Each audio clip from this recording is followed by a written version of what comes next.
Welcome to No Prize Podcast. I'm the professor. That's Johnny. That's Lucas. What's going on, guys? Same old, same old.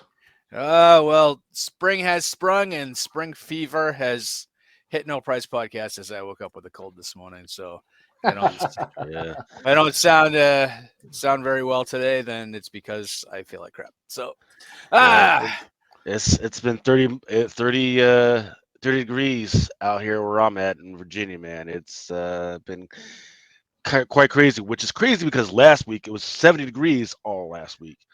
Yeah, pissed me off. It's almost like living in New England, like me. If you don't like the weather, wait a minute. So, yeah. So there was quite a few things that happened at passed off while we were away trying to relax and everything.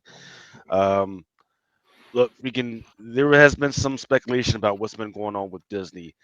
And one of the things that happened is that Bob Iger, he had said, and he was at a Morgan Stanley type of conference.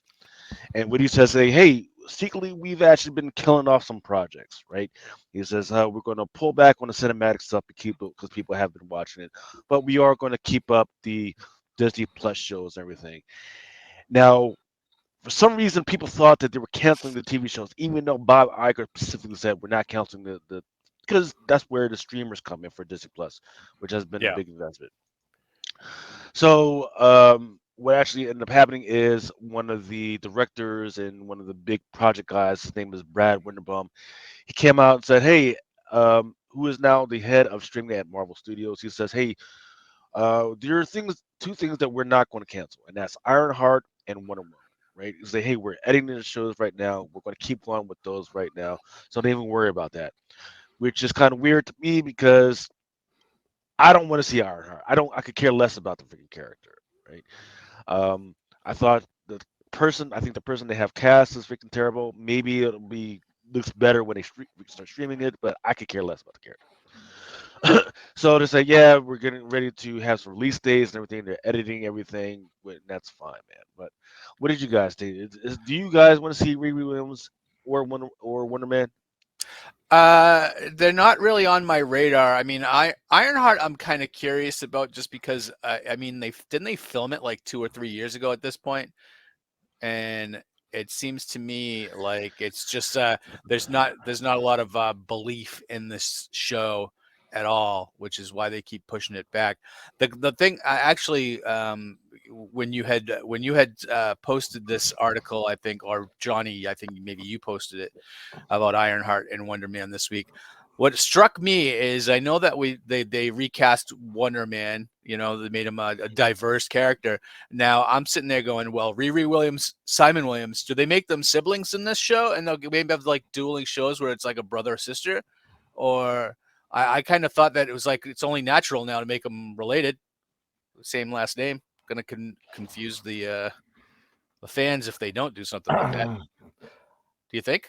I think they have to do Riri Williams if they're going to have to do Young Avengers at some point. What with the Kamala Khan Marvel, the female Hawkeye. That'll be a lead in somewhere. Am I interested in watching it? No. Which movie was she in? She was in a movie. Which one was it? Black Panther? Black Panther 2. Yeah, she was in Black Panther. Wakanda Forever. Yeah. Wakanda Forgettable. That's exactly how that feels. So, there you go. And as for Wonder Man, I mean, I know he's one of the professor's favorite characters, especially the safari suit, safari jacket Wonder Man. Yeah. But for me, it's like I can't get past the fact it's very much of that 70s DC versus Marvel sort of management issue where DC went and created Power Girl. Marvel complained and said, "Hey, we've got Power Man. You can't have Power Girl. Oh, you've got Wonder Woman. We'll have a Wonder Man then. How do you like that?" And that's how the character came into it. And I think there's nothing that I've seen about him that kind of makes me even interested in him in the character. I mean, it was fun as I suppose, as a aside in the Miss Marvel comic book a few years back. That's the Carol Danvers Miss Marvel book that nobody talked about because it's a swimsuit Miss Marvel. But as a foil, he was fine. He's one of those characters. I mean, I know he had a run. He had a comic book run for a while. He was in Force Works. But he's just one of those, the first issue of Force Works. It's one of those many Marvel characters that just seem to not have enough interest to carry his own book and ends up being kind of side-eyed. In fact, growing up as a kid, I'll tell you this: when I used to read Avengers comics, I knew what he did other than hang out with the Beast. It's kind of like seeing Chapel in the Legion of Superheroes. What's she do? She's blue, like Lucas. But that's it. I'm blue, da da da da. I'm blue, da da da da da da. This must be his like second mutation. First of all, he's mutated into Jamie Foxx. Now he's like Nightcrawler. Excellent. So no, so the answer to your question is I'm not interested in any of these characters at all. But this is something that they had definitely had to come out because everybody's wondering what the heck is going on over at Disney right now. We are 10 days out. Well, as of this publishing of this video, we are going to be 10 days out from the board vote where they're going to vote in the new members or vote new members out and everything. It's a whole mess right now. Now, interesting enough, the Disney stock price went up because of some big news that Disney, under ESPN, they renewed the college football playoff rights through 2032 for a 7.8 billion extension deal, and that's huge news because in 2026 they are going to expand it out to 12 teams for the whole playoffs. Right now it's 4. Now they're going to extend it out to 12. So depending on how they do this, it's going to be $1 trillion. So this screws me over because are you saying therefore that Disney Plus will be streaming football games? Hulu and ESPN. What's Hulu with over here? We don't have Hulu yet over here. Yeah. So we have Sky Sports who have bought the rights for college football. Huh. Okay, then yeah, they'll still be doing that, but Sky will probably have to pay a little bit more in order to put it in there. Which means more revenue. I actually wouldn't be surprised if we started seeing more live stream stuff on Disney Plus, like college football. I mean, that seems to be the way Disney's going with it. So give it a few years, Johnny, and then you'll be screwed over even more. Well, I've got Disney Plus, so the football goes on there, I'll be fine. Yeah. Cool. Yeah. What makes me laugh is that the Thursday night football game in the NFL is sponsored by Amazon Prime. It's on Prime, and yet in this country it's not because Sky have the rights. So it's like all these streaming services like Disney Plus, Netflix, Prime.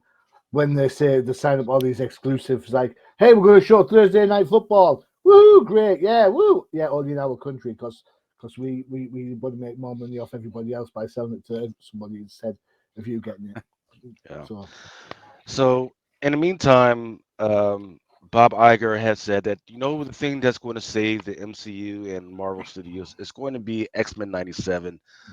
But he says that right right before the creator of X-Men '97 he gets fired. We don't know why or what the heck was going on with that, but he gets fired. So it's a little weird right now. I read this and I kind of thought, man, you only fire a guy on the cut like the day before the show comes out, as if there's something like he must have done something super heinous, right? Like Supposedly something Produced Yeah, they refuse. They refuse to say why. It's like, he's just gone. Now, people have been noting that on his social media pages, and he has an OnlyFans, by the way. It's Oh. a non-spicy OnlyFans, whatever that Awesome. means. And on his It own means he social keeps media his page, clothes on. yeah. Well, we don't know because on his other social media page, he loves taking pictures of him with like at least no top and everything. So I can only imagine what's on the OnlyFans. But that was the thing. But in the meantime, people are pointing to him and his personality as having an effect or a heavy influence on the show. For instance, in fact, we can start talking about this now. Um, Yeah. like the first panel, the first shot is Gambit in the kitchen, and he's rocking a pink metallic freaking Yeah. Crop top. crop top, Yeah. He was wearing a crop top. crop 90s. top, and I'm like crop top. I'm fine with it. Pink, whatever. It's like, hey, it's He's got Gambit. pink on his uniform It's already. Gambit, It's Yeah. got he's got right? like a pink Hughes Yeah, it's like shield. if right. So for those who have an issue with that, I'm like, well, you guys might not have been outside during the freaking late '90s because it was all over the place. It was either that, especially down the south in Louisiana. That was just how it goes, man. You were just trying to Yeah. do 90 pieces of flair. That's just the way it was, right? So that's fine. What was getting a little weird was when they had Xavier walking into the kitchen, and the way he kind of walked in was a lot of sachet Shantae Well, to that's it, because it was a morph. spice. It wasn't Professor X. Yeah. And morph is Um, they've turned morph into a non-binary type. No, well, his obviously gay character. So I mean that doesn't surprise me at all. And I actually think, well, they created more for the show, so do what you want with them. yeah, I didn't yeah, really care.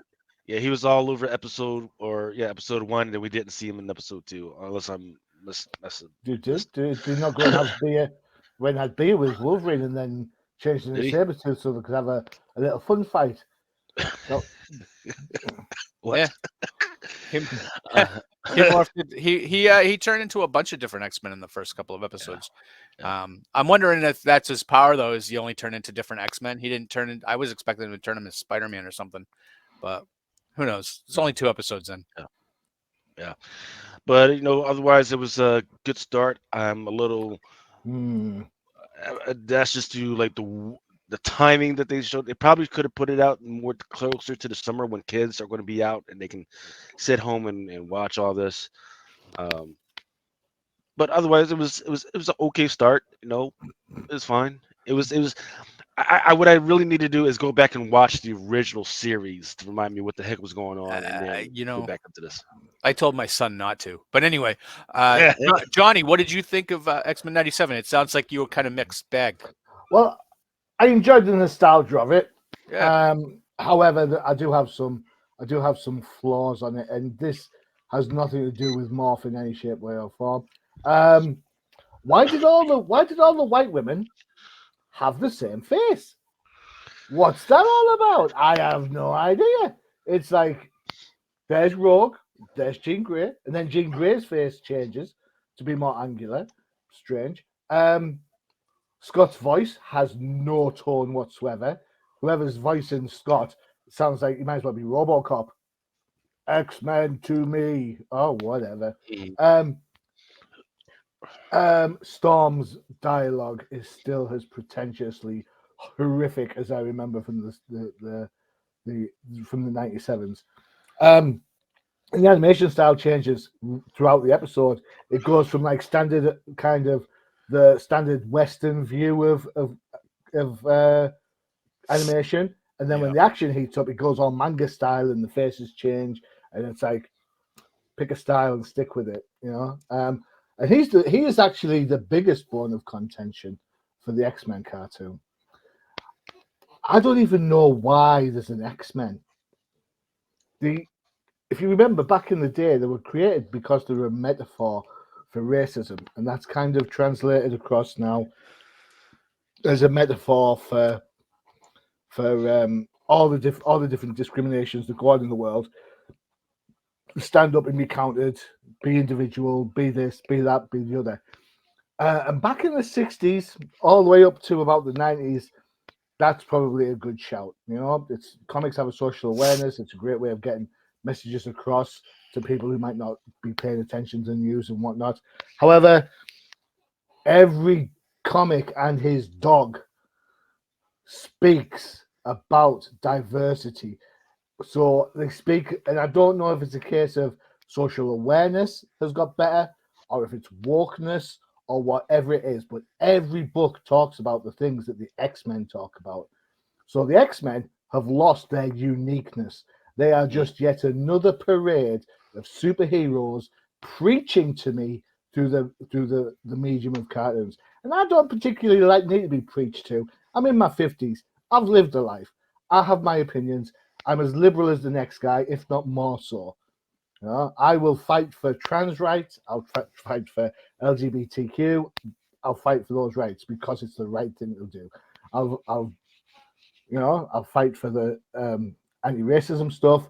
All that, I do it on a daily basis. I don't need a piece of entertainment to try and preach to me what I should be doing or how I should be feeling or how these are representative of a dude. You're like 20 years too late, man. I've already seen all this. We're living it now. So no, your message of togetherness is just absolute BS. It is heavy-handed. It's not fun. What is fun? Rogue and Magneto. That's fun. I'm interested in that because it's storytelling, not preaching. So have at it. Let's have more story, less preach, please. Thank you. So, and here's maybe I'll push back a little bit, and maybe who knows, maybe I'll agree with you a little bit. So for X-Men '97, I thought this was I was a little hesitant at first because of the whole nostalgia aspect. I didn't know if the message was going to get lost in translation, or since I'm 30 years older now, I wasn't going to enjoy this as much as well. You know how things like 30 years ago, everything's built up in your brain to be better than it was if you rewatch it. I didn't watch the X-Men cartoon intentionally because of I didn't want it to ruin my thoughts of it in my head from 30 years ago. But watching the first two episodes, it was a welcome trip down memory lane for me. Um, it, because they've updated the animation style a little bit, but where I kind of feel like one of my gripes too is the animation style, like you mentioned, Johnny, was it was kind of all over the place. I think they intentionally had to kind of pull back on this. They had to pull the switches and make it more primitive. The animation style, they had to stop it from looking too good.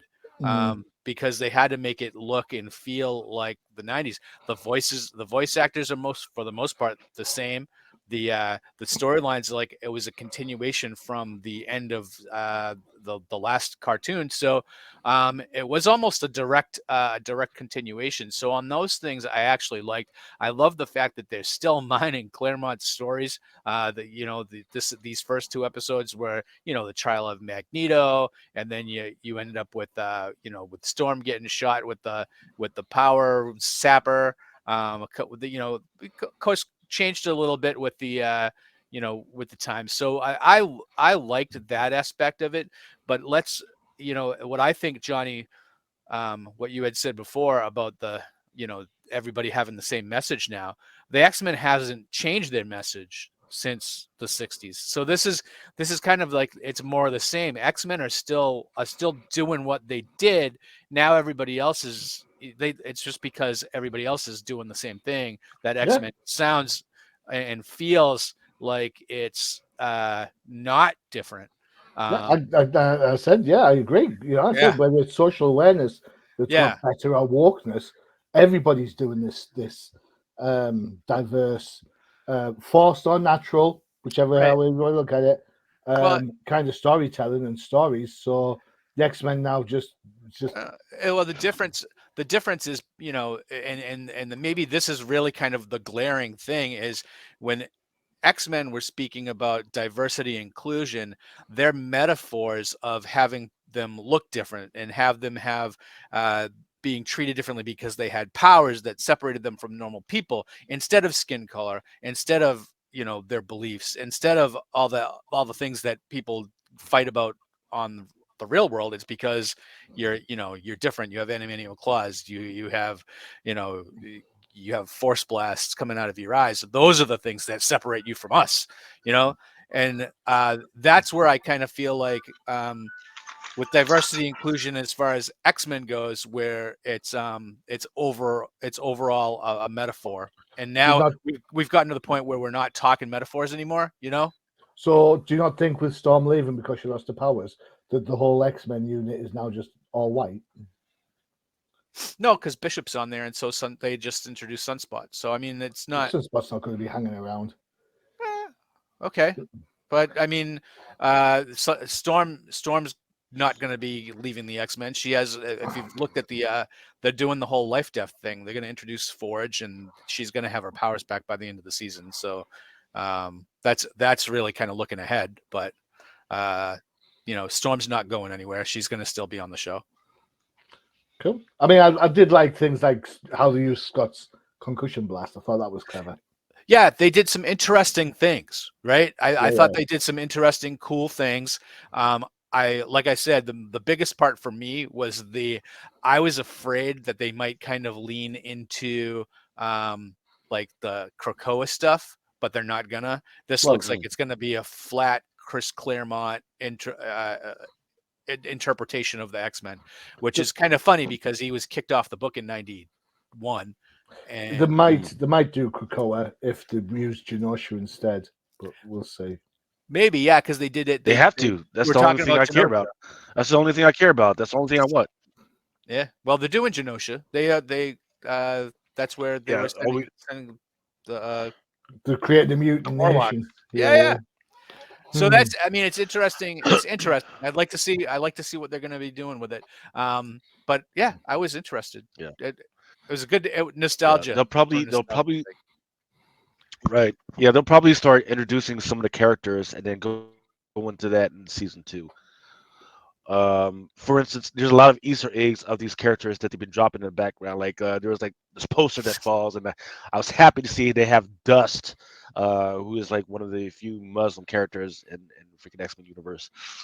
They're popping her in here, and there's a whole bunch of characters I didn't recognize. But yeah, man, freaking this should be interesting. As long as they just keep putting stuff in there that makes me have to watch it like 2 or 3 times, I think we'll be all right. I still don't. If Wolverine hates Scott so much, why is he even still hanging around? Why is he never stab anybody? Why those claws? He's the most. There's always that.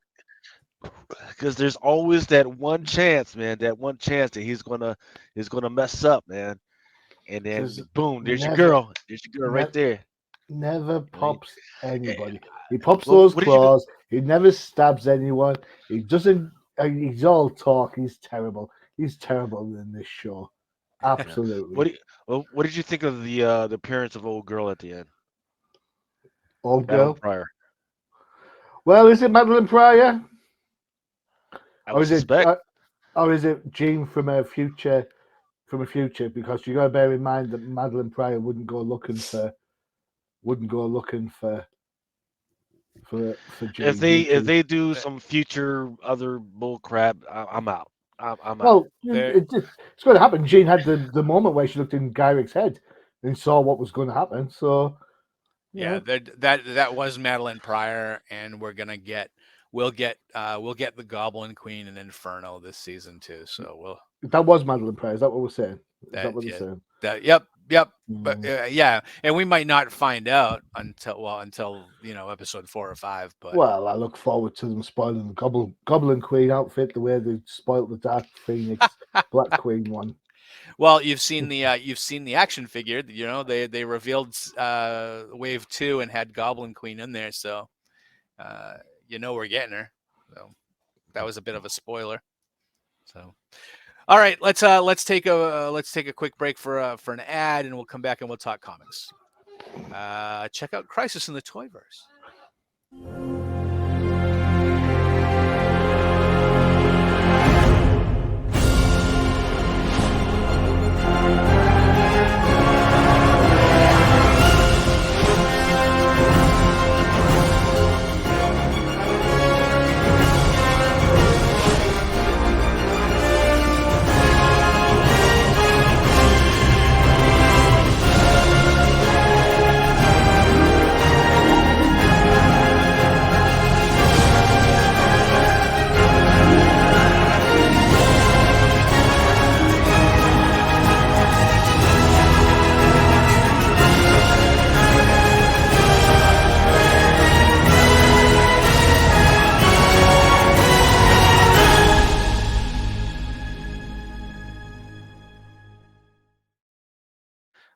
right. Make sure you check out Crisis in the Toyverse starring Bob O'Mac and a bunch of new toys that come out all the time. So, all right.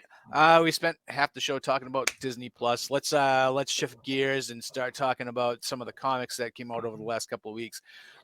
Johnny, Black Widow, and Hawkeye. All right. So this is written by Stephanie Phillips. Art is by Paolo Villanelli. Mattia, I'm going to go Icono, is on colors. And VC is Josepino, is on letters. There we go. I absolutely thought this book was canny. To be honest, I'm intrigued by the whole Black Widow having a symbiont suit. I like Stephanie Phillips writing. I've seen her on Dark Horse. I've seen her on DC. I've seen her across on different things. She's normally really tight writer. I don't read the Harley stuff because I don't like Harley. Yes, I'm that one white-blooded male that doesn't like Harley Quinn. Sue me. I like the kind of jump between the time parts of this, like 28 hours earlier, 36, and all that, and then ties it all back together. As my wife would say, there's a lot going on in here, which is great. The art's okay. I mean, is Natasha wearing that dress, or is she wearing that dress? That's all I'm saying.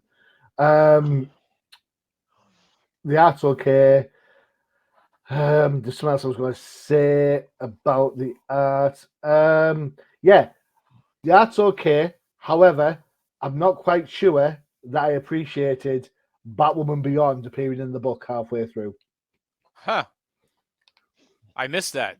No, you missed it. Well, if you give me 2 seconds, I shall help you with that. So when we see a full spread of Nat catching up with Clint, she's wearing something that doesn't look too dissimilar to that. Oh, interesting. Yes. Oh, Interesting. that's her in the Black Widow symbiote suit, right? Well, this came out 3 years ago, so you tell me which one it is. Okay, all right, all right. So there you go. You can have your screen back now. Thanks very much, Lucas. You can put the screen thing back up. Oh, sorry. So yeah, so no, it's fine. So that was interesting. Also, the shades of Lady Spawn there with the ponytail being on top of the thing, and also the hair not being that long when she takes the mask off. It's crazy. I'm going to say something that I'm not a big fan of Clint. So if the dude can his ass, then fine. I'm all right with that actually. But no, I thought it was an interesting read. I've managed to get a copy of the Art Gem cover. Oh, so Nice. Which one, the Virgin or the regular cover? no, just regular. that's the fishnet all over Black Widow, It right? is. Of course it is. It's me. Yeah. And that cover that's currently on the screen now, how does his foot look like that when his knee's pointing there? Crazy. Never mind. Yeah, so that's kind of where I'm at on this. It was an interesting read, fun, a little bit chaotic. It was good fun. Lucas, what did you think about Black Widow Hawkeye? I'm going to jump right to the end and let's talk about where this was all leading up to, the assassination of a Russian minister. And this, they should have started out with juggling pieces of that, right? Because in the climate that we're in right now, with all the stuff going on in Europe, this would have freaking got my attention like as soon as freaking possible. Like, whole crap. All right, let's go. Let's go. Let's see what's going on with this. But they kind of they didn't. They did other stuff with Black Widow and Clint and everything. And then we found out at the end that's why he's kind of on the run and he's kind of being kind of shady and everything. So, I mean, I guess I'll drop in on issue number 2. But if you don't freaking give me more reasons of what the heck was going on, then I'm out. The art, it was okay, like you said. I am wondering, like, if you were at on top, like you're on top of a guy, like you're on top of dude's forehead, how do you shoot an arrow that hits him like dead center in his freaking heart? I don't really freaking get that. So Hawkeye. maybe it's that, huh? Hawkeye. Is he bending it like Beckham or something like that? I don't know, man. I've seen one thing with those curving bullets. I'm sure you can do with arrows. So his boomerang arrow. Boomerang arrow. Jeez. Um, yeah, but it's okay. Like the concept is fine. The concept is fine. They needed to spend on a few more things. Everybody in the speculation world is out on this. Include that it's like, oh, that was a pretty one, but at 1/100, nobody's freaking touching that because we don't know what the heck is going on and why we should care about this one right now. So that's where I'm at. Like, let's see what it was issue 2 is all about. So That's where I'm at. I actually thought this issue was really good. So we know Black Widow and Hawkeye have a history. As with the MCU brought that out, even though they weren't together that long back in the '60s. Avengers, when they were both villains. Hawkeye was the one that brought Black Widow into the Avengers, and this you realize they both spun off and both of them are pretty loose morally, sexually, so it's like you realize how many people they've hooked up with over the last 60 years that on that cover. Wow, it's 60-year anniversary for Black Widow and Hawkeye. Yeah. But Hawkeye's gone through so many character changes over the last several years. I actually enjoyed Stephanie Phillips' portrayal of Hawkeye. I thought for the last 20 years, Hawkeye's been a bumbling idiot for me since Matt Fraction got him and kind of ruined his character, in my opinion. But here, even though they do kind of use some aspects of him being more of like, he felt like to me in this issue was more like Bruce Willis in Die Hard, kind of taking the hits but keeping on going. Keep taking and kicking and keep on ticking. Is that what we're saying? Yeah. I mean, that's kind of how they portrayed him. They didn't really portray him as a a bumbling stooge like he had been before.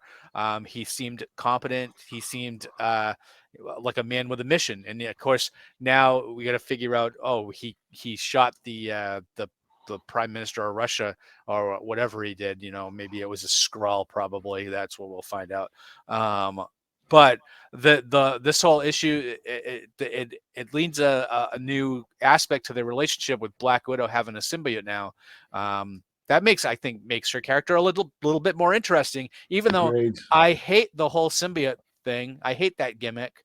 But with Black Widow, it kind of works, doesn't it? Very much. Yeah, but the problem right now is that Spider Gwen's suit works exactly the same, where her whole suit is just Yeah. little freaking spiders and everything. And she could tell them, go, my pretties, and freaking go and freaking kill people. That's where it's a little weird. But Black Widow makes it work, I think. But isn't Gwen? I think this is more. I think the Widow suit is more nefarious. It definitely has evil vibes going on.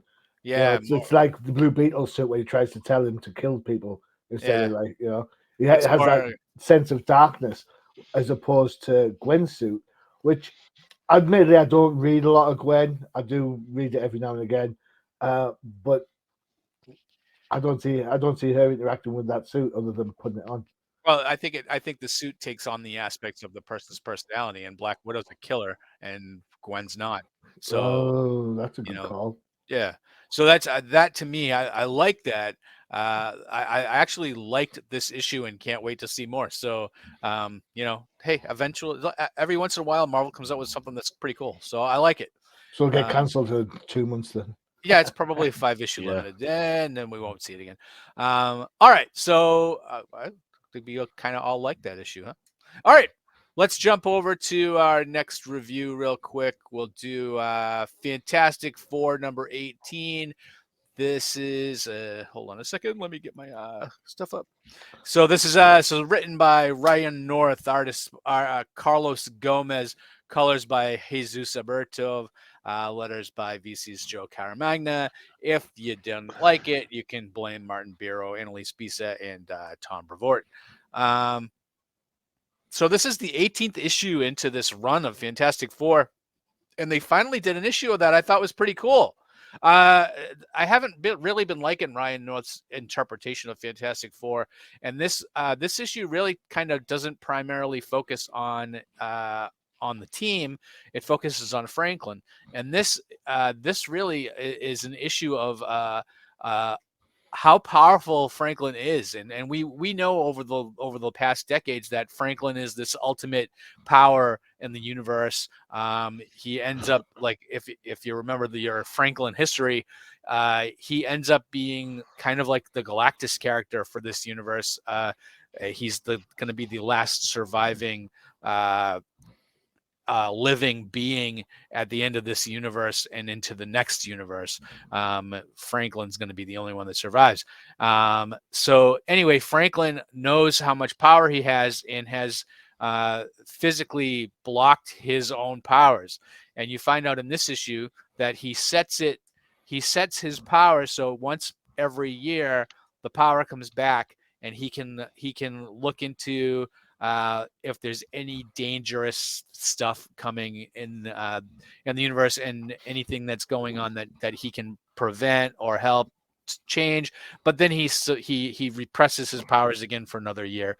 I don't exactly know how he does that, but I'm willing to overlook some of this stuff, that makes me wonder, and kind of enjoy this for the read that it was. So this, you have Franklin look and see that there are some invisible asteroids heading towards Earth, and that they're going to destroy the world unless the Fantastic Four can stop it. And yeah, it's the Fantastic Four, the only ones that can stop these invisible asteroids from slamming into Earth, ending life as we know it. And they show Franklin actually, most of this action is in a vision that Franklin sees, and sees the Fantastic Four trying to stop these asteroids. They stop the first one, and in heroic fashion, and then they realize that there are several more coming, and they can't possibly stop all of them. And you see them trying, and you see them sacrifice themselves in vain to save the planet. So Franklin realizes this, and realizes that, if I don't do anything about these asteroids, then then life was going to be over as we know it. So using his omniscient powers, he nudges the asteroids away from Earth and pretty much saves the world. Except on the very next page, of course, then he shuts his powers off, right, for the next year. And then you realize on the next page that there's a villain that's been watching Franklin, Nicholas Scratch. Can anybody remember the last time Nicholas Scratch appeared in the pages of Marvel Comics?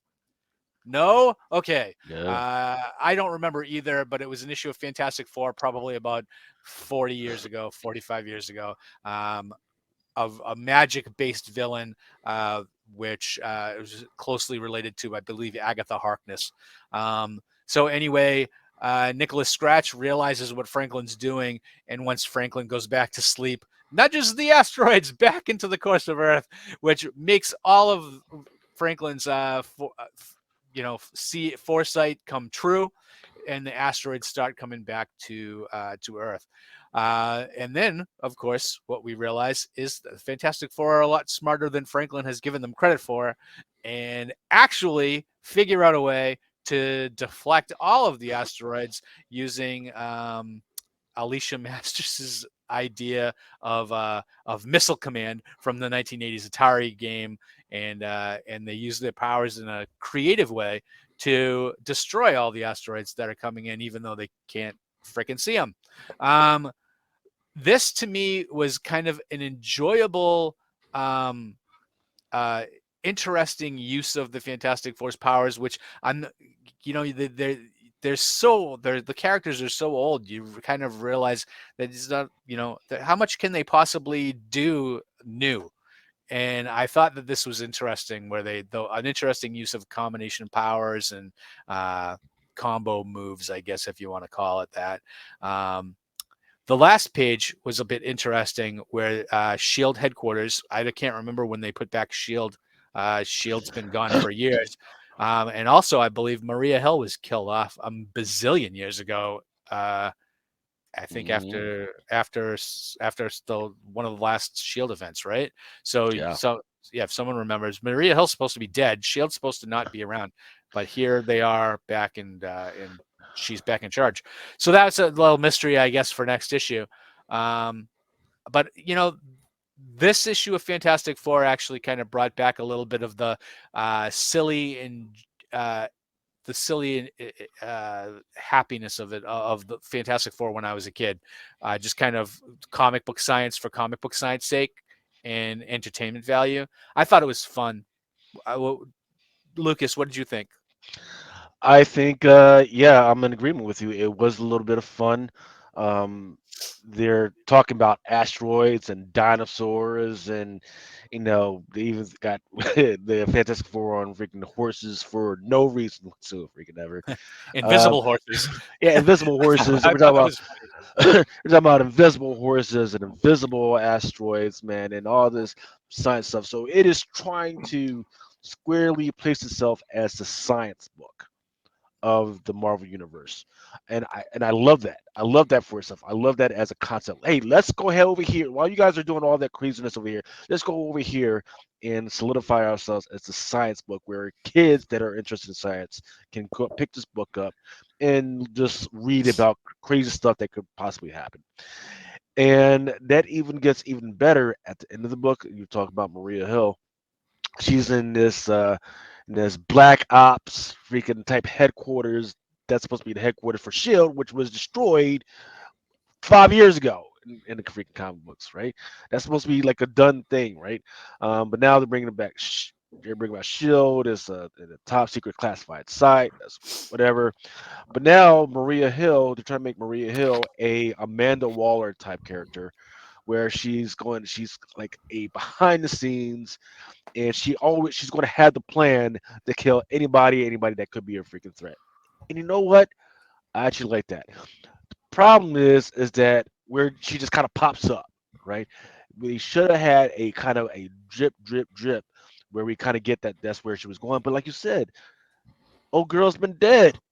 Old girl's been dead for a while. So this doesn't make any sense. But you can tell once again that they're still trying to keep in concept with the science stuff by the last pages because she's got files on all these guys that were talking about quantum mechanics and lasers and quantum measures and all that stuff. So I like that. But the problem is some of the characters like Maria Hill that they use it in here is like just came out of nowhere. And it would have been a great story to figure out like how she survived. Would have Mhm. been great, but they didn't do that. So it's like great concept for the overall book, but the overall execution needs a little bit more finish to it. Johnny? Um, great cover. Alex The co- Ross. the colors are Mm, nice. mm. So back in the day, I remember reading this Superman book, and he was trying to throw Lois Lane off the scent that he's Superman, right? So he hypnotizes himself using his super hypno power by looking in a mirror. So he doesn't use his superpowers when going bowling. And then after they win the bowling match, he reverts back to type. Hmm. That's the 70s. We're really using an idea from the 70s to modern days. Yeah. Isn't it lucky? Isn't it lucky? Isn't it lucky that the one day of the year that Franklin decides to go superpower, there happens to be some asteroids heading to Earth? That is absolutely lucky. Whew! I am so glad that was it. I'm glad he didn't pick the day after.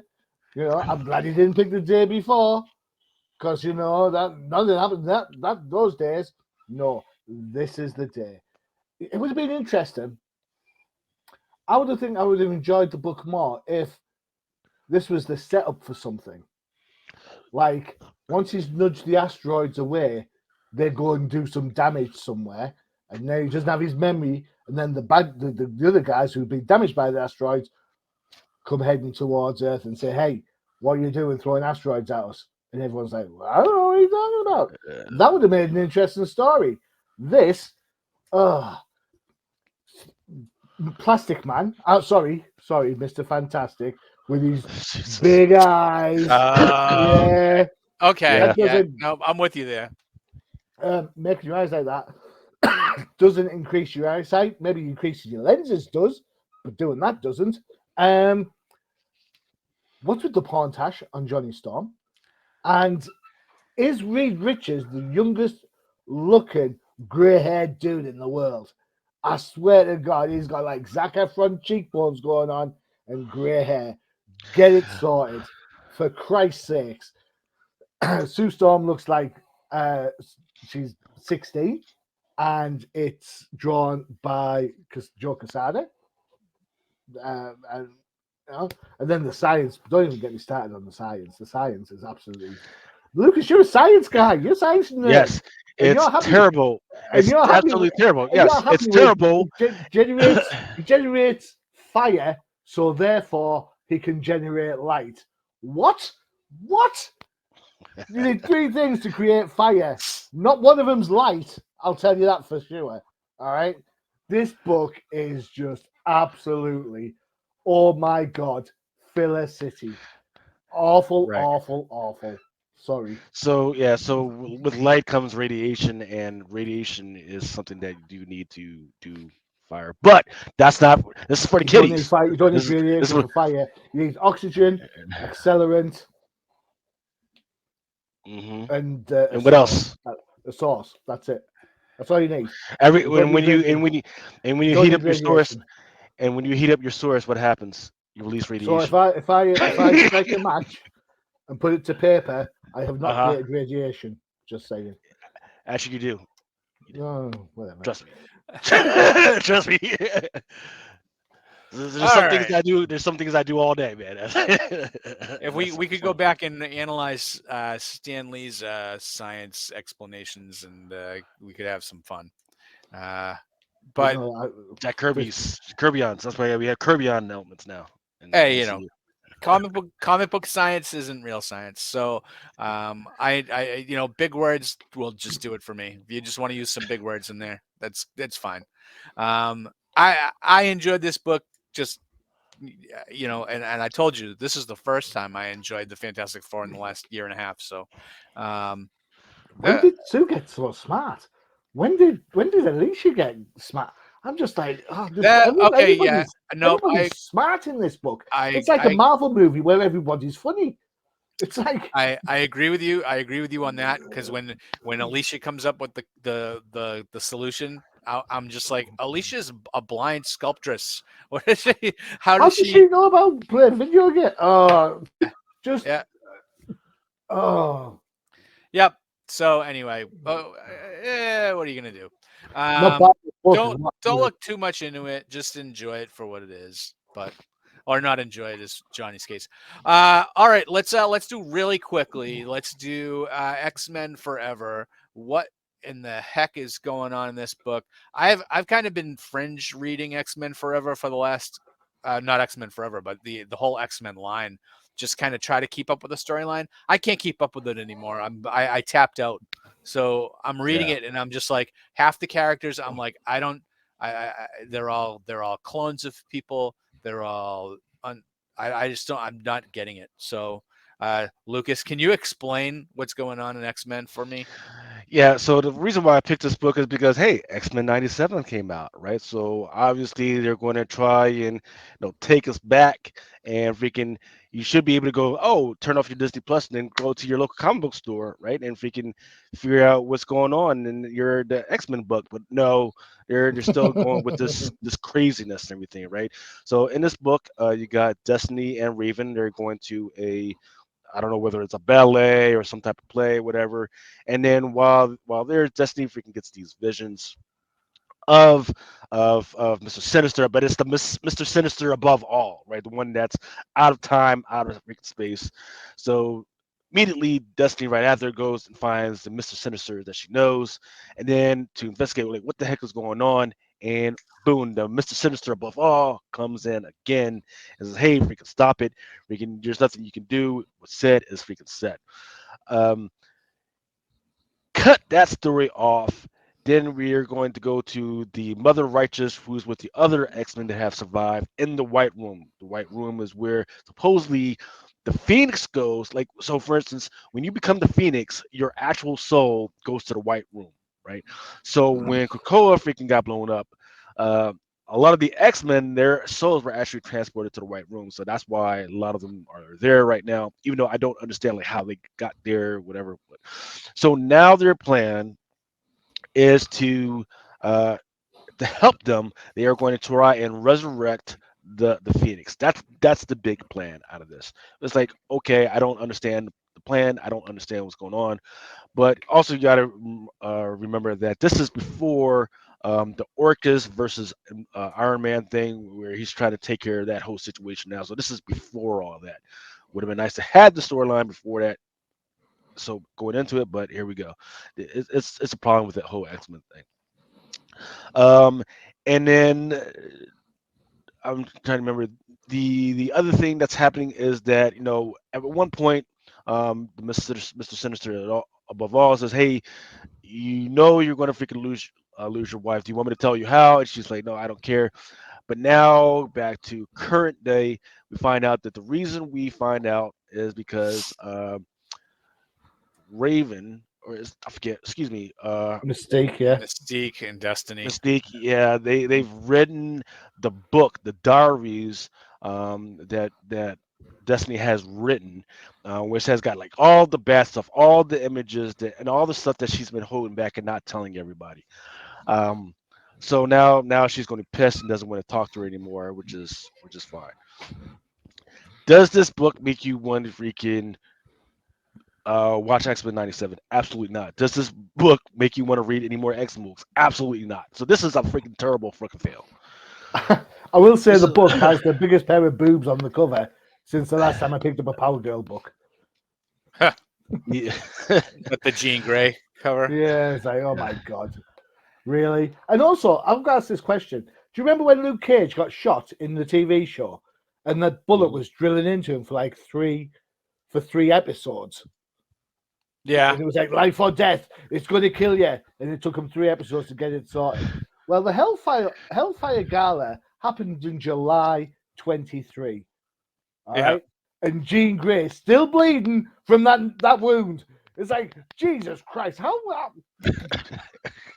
long does it take to bleed out? What's in Grey's Anatomy? I know. Get me McDreamy stat. This this book is a convoluted mess. And to think that you have to have this X-Men Forever one shot to try to help explain all the other storylines going on and all the other books that you may or may not be reading just is pretentiousness at its height, and I agree with you on this. Fine, blow up Krakoa, that's the end of it. Scatter the X-Men across the earth, job's done. You don't need 75 more comic books to get to the end point. It's all right. about this and not about making anything enjoyable. Yeah, I mean, I like they announced this week the new creative teams for the X-Men starting in June, I think. So Um, this now becomes a lame duck book. it is. Yeah, Who cares? yeah, And some of the creative team, some of it looks kind of decent. I'm going to buy at least 2 of those X books yeah, just to yeah, see what it's like for the first couple. I'm going to not yeah. get the Kitty Pride one because they did But that it's with like, the Marauders. but this is just like any other reboot at Marvel is now that you're gonna be able to just forget what came before because now we're going back to the 90s. We're going back to I think Gail Simone's book is a classic lineup, and you have I can't remember who. Oh, yeah, you have your guy Jed McKay is going to be Yeah. on one of the books, and Eve Ewing is going to be on the third book. So you have a New Mutants type book with that's going to be led by the White Queen and Kitty Pryde. You got Pass. yeah, and then you get the 2 team books, which we're probably going to check out. So um, it's going to be this is the new setup. You don't have to have any kind of knowledge about Krakoa or anything. I'm sure they'll bring it up and mention it, but it's going to be back to the same, right? So Mm. uh, this storyline has been going on for entirely too long. I mean, what have we been talking about Hickman's X-Men run for 6 years now, right? It's been way too long, way too long for and convoluted, and now it's just to the point that I just don't understand anything.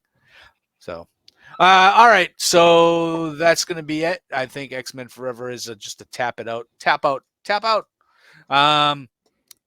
3 minute warning, 2 minute warning, 4 minute warning. Go. 7 inch stretch. All right, here are some of the books that we're trading this week. Number one is the Star Wars Vision Takashi Okazaki 1 and 100. Absolutely did freaking well. A few sold for 190 freaking bucks. Wow. Then we got the Ultimate Spider-Man. All the Ultimate stuff is still doing really well. The Peach from Moko. Don't forget that there will be a second print, 125 that looks exactly the freaking Why is same. there a second print of that? Weapon X-Men. That one did well. Ultimate Spider-Man. Yep. Ultimate Go back X-Men. to a Spider-Man. Is that a McFarlane cover they've put on that? Looks like it. No, they're going for that style. Oh yeah, it is. Is that a McFarlane Yeah. signature? Yeah. Button? No. No, that's Carrie Andrews. Carrie Andrews. I'd be suing someone if I was someone. I don't know. Yeah, that's even McFarlane's little signature box down the bottom with someone else's signature on it. Yeah. Coming out this week, I believe, is Edge of Spider-Verse. It's going to be the first appearance of a whole bunch of kids in this Spider-Man school, and also the first appearance of Mr. Spooky. More Ultimate Spider-Man Terrible stuff. name. Yeah. New releases. Yep. Avengers of the Moon Knight. Oh, this is some of the stuff that came out this week also. Cover B, DK Route 1 for Moon Knight, Wolverine, Magic Horde Knights #2, Tom Hildebrandt. Of course, your Ultimate Spider-Man stuff sold out at the distributor level. Then Web of Spider-Man #1. That 1 in 25 is actually doing well as well. Some going for 45 to 50 bucks. Yep, I already talked about that. This one is got a only because of the cover. Only because of the cover with that X-Men Forever, the Leslie Lurie. There is a 1/100 of this one as well. Then the Amazing Spider-Man 254 facsimile. Captain Marvel #6, Jeff DeCall. Very mixed reviews on this one. I don't know if you guys read it, but I'm like, I'm very ambiguous to it right now. I haven't. I think I'm on issue 5. I'm not hating it, but it's nowhere near as good as Kate Thompson's run.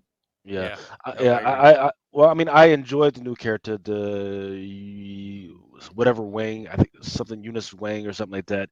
I enjoy that character. I enjoy how it works, but uh, the rest of the reading world. Jango Fett. There is a 1/100 on this one. Then the X-Men '97 Forever. All right, here are some of the books quickly on FOC. The Tomb of Wolverine 48. This is for the Blood Hunt covers. Wow. Amazing, It's Marv yeah, Wolfman writing that. yeah. Oh. Amazing Spider-Man #48. Micronauts variant cover. Then the Amazing Spider-Man Peach Momoko. There is a 1 That's in 100 gorgeous. for That this one one. as well. Yeah. I like that one. The Avengers #13. Then there's a Daredevil #8, a Blood Hunt cover. Blade. He's finally going to go against, I forget what her name is. It's this villain that he's been for like the last few issues, and Lilith? she's quite something. She's quite something. Then there's the Wolverine, the Stormbreaker by Nick Klein. Darth Maul, black, white, and red. Nice And then cover. this is your photo cover. Nice, really great cover. Does it look like the Emperor? Go back. The Emperor looks like V from Vendetta there. Yeah, look at that. Predator, Superior Spider-Man. Why? There's your Spider Punk, Stormbreakers, Why? Federico Vincentini. Yeah, it's weird because this is supposed to be a new character, but he won't ever be in a story, maybe possibly, but whatever. Then Rise of the Powers of X, Jubilee, Kind of weird that they got her on these covers without her chewing bubblegum, but okay. Then this one is the Rasputin cover. I don't like that. Dazzler on the Taylor David Swift. Nakayama cover. Yeah. Her legs look kind of weird, but all right. Bet you're right, by the way. Ghost Rider, Final Vengeance. This is going to be the second appearance of the Hood as the Ghost Rider. Is anybody reading that book? No, just Nope. collecting covers. Or Ultimate Spider-Man stuff. There's your Elizabeth Torque.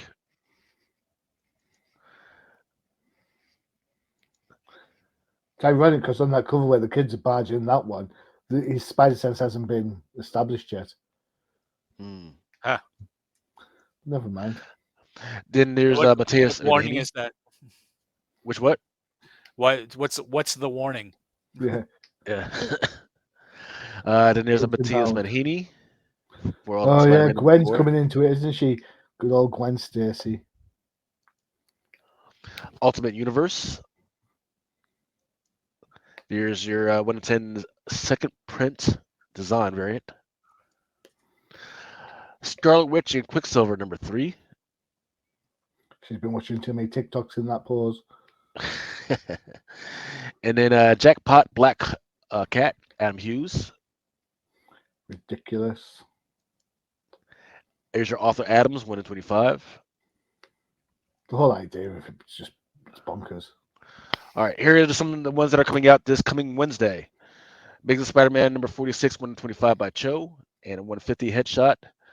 There's the Edge of Spider-Verse number 2. I like the Spider Woman one. Gods number 6.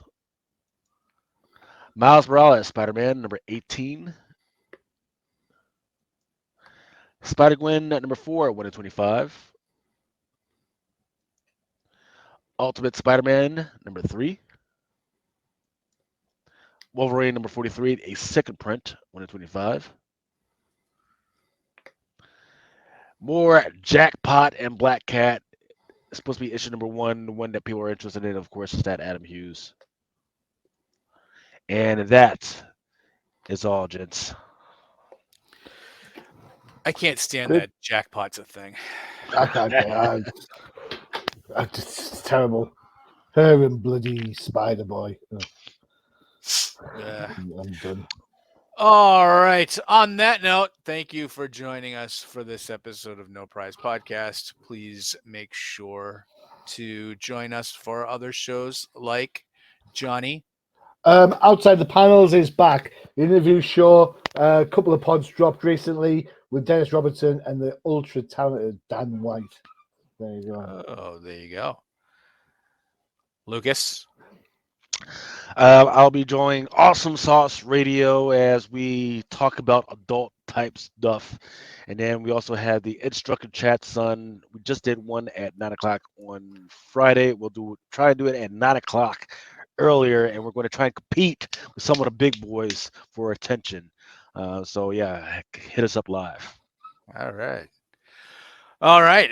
And of course, check out Old Timers that drops on the day after No Prize.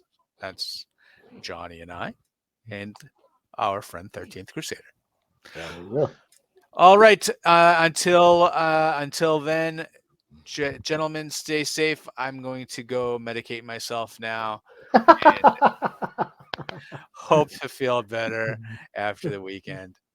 All right. Until then, guys, I'll talk to you soon. Adios. Bye.